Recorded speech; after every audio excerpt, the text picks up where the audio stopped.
The narrator of Mal Peet's novel, Life, an Exploding Diagram, traces his life across 3 generations of family history and throughout the global currents that shift and pull on all their lives.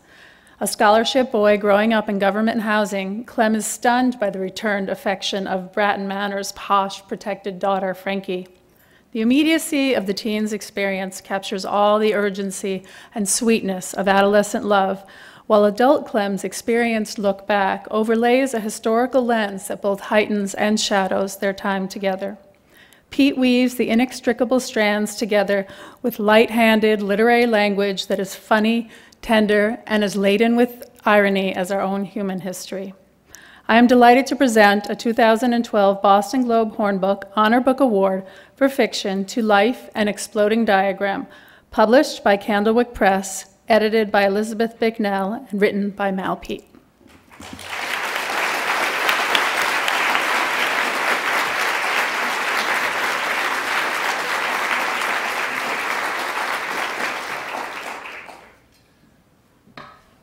Good evening.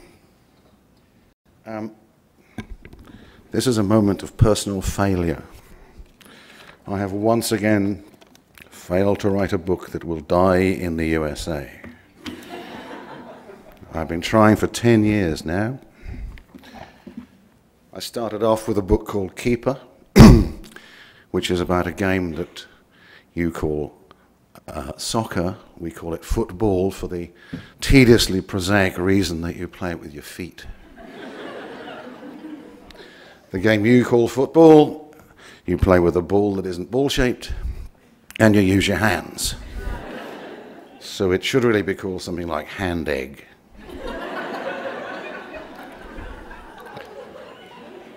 But I didn't come all this way just to be pedantic.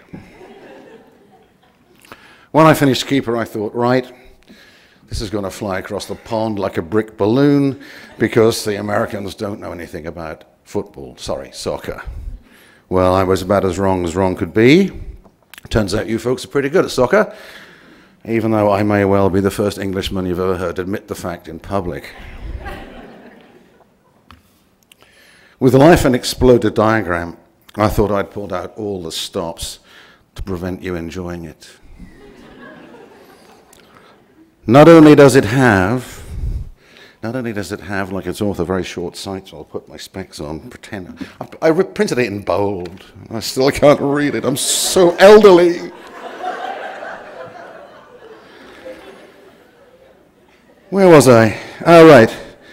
Life, an Exploding Diagram. Not only does it have a title that very few people understand, it's set in a remote corner of provincial England, half a century ago, where people speak in a weird dialect, and whose way of life must seem to modern American readers as alien as medieval Albania. It's much concerned with sex, but nobody gets any. Or if they do, they're no good at it. The same goes for religion. And not only does it suggest that your great John F. Kennedy, present your great John F. Kennedy in a somewhat unflattering light, it also suggests that your heroic Cold War military leaders were dangerous psychopaths. It features several long-dead Russian communists whom hardly anyone even half my age will even have heard of. And to cap it all, the book willfully refuses to conform to the orthodoxies of young adult fiction as zealously defined by the literary Taliban of the blogosphere.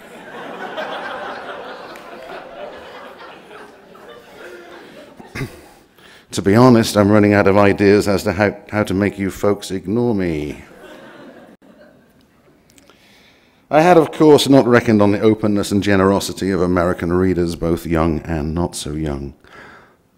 And if I may be so vulgar as to mention quantity as well as quality, the fact that you are the largest Anglophone readership in the world is also kind of important.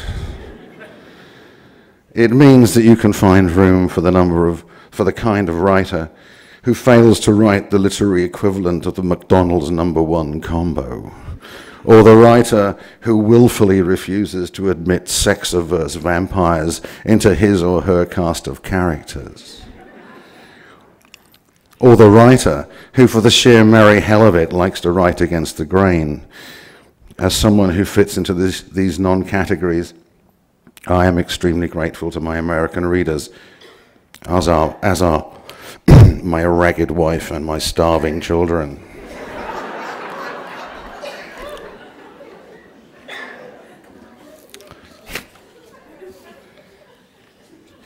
She dresses up well.